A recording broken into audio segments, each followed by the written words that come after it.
Central.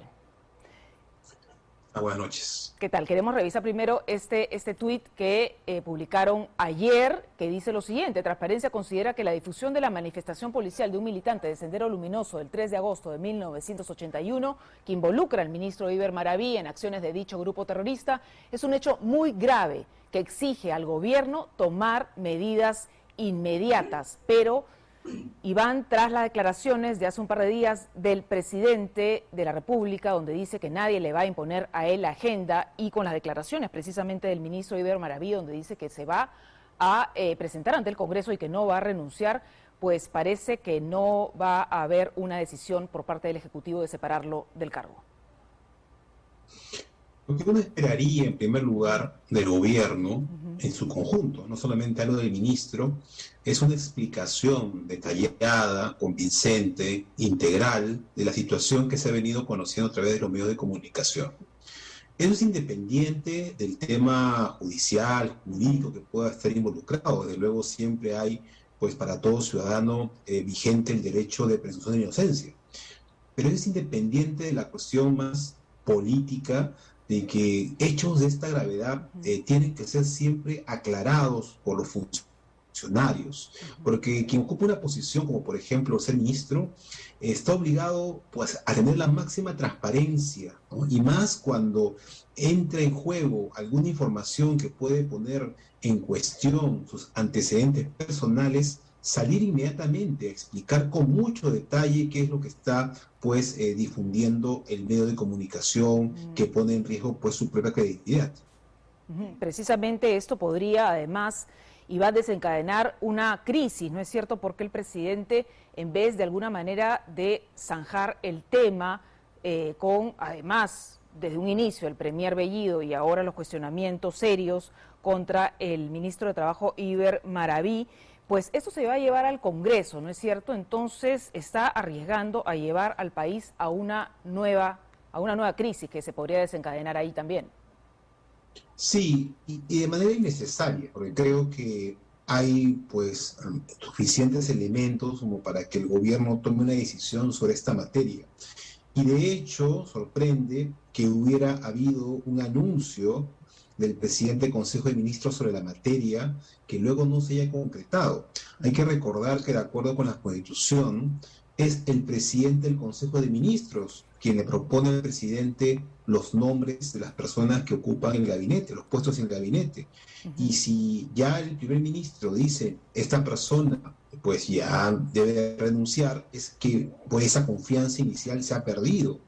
Entonces es una situación bastante, digamos, inédita, ¿no? Donde el presidente y el presidente del Consejo de Ministros pues ni siquiera han coordinado mensajes, ¿no? Previo a una difusión de este tuit en donde se anunció el pedido de renuncia del ministro de Trabajo. Entonces, todo eso genera sin duda elementos que pueden llevar, como señala, a una nueva crisis. Una crisis y una confrontación innecesaria también, ¿no es cierto? Porque finalmente el Congreso le dio el voto de confianza y tal vez las bancadas que apoyaron esta confianza pensaron que el presidente iba a tomar la decisión de cambiar luego de la confianza a los ministros más cuestionados, pero esto no se ha dado y parece que no se va a dar. Entonces, finalmente el presidente habla de tender puentes, de la gobernabilidad, del apoyo del legislativo, pero busca una confrontación que finalmente parece que se va a dar de todas maneras.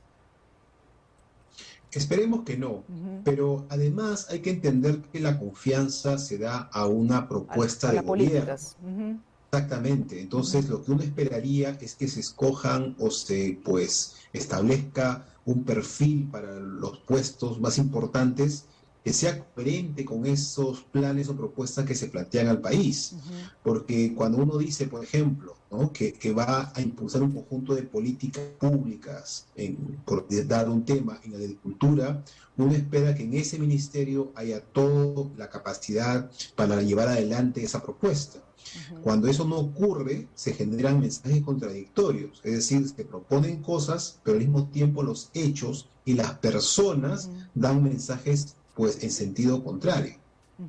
El presidente también tiene una confrontación casi casi diaria con la prensa, ¿no? Porque además es un presidente, lo veíamos en campaña, ¿no es cierto? Que no daba muchas entrevistas, no daba muchas declaraciones a la prensa, pero tal vez el presidente no entienda que como presidente también se debe a la población y a todos los peruanos y finalmente debe de comunicar, ¿no es cierto?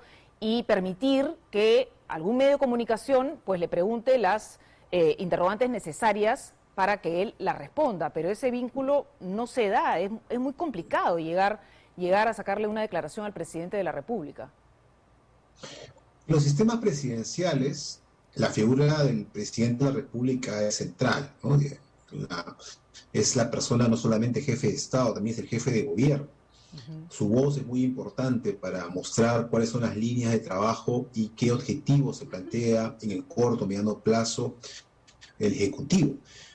Ahora, eso no quiere decir que tengamos necesariamente pues un presidente que esté todos los días en los medios de comunicación. No, claro. Para eso sí, en cambio, debe haber, y hay otro problema, una vocería muy clara. Es decir, además del presidente tiene que haber un vocero político permanente. Y me parece que también hay una deficiencia en esa materia. Es decir, el presidente del Consejo de Ministros tampoco cumple esa función. Y tampoco hay que secretario de prensa, ¿no? Hasta el momento, tampoco de Palacio.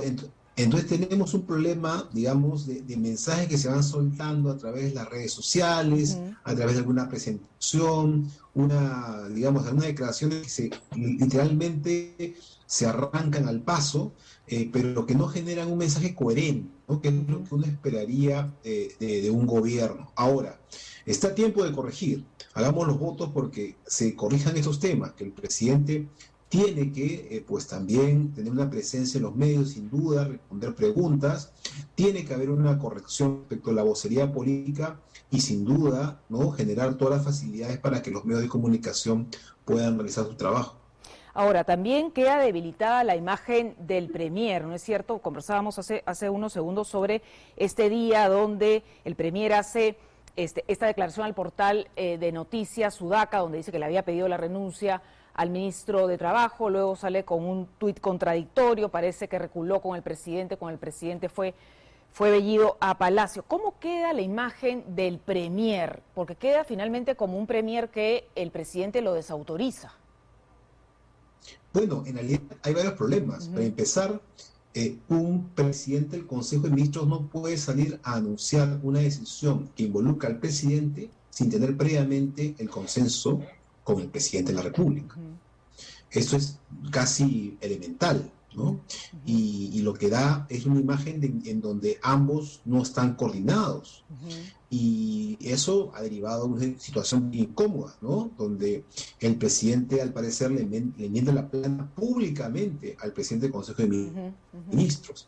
Y en segundo lugar, también muestra que los ministros parecieran no tener una línea clara respecto a su dirección, ¿no? Es decir, el presidente del Consejo de Ministros tiene algún rol de dirección del gabinete, o no lo tiene, o lo tiene parcial, respecto de algunos, pero no de otros.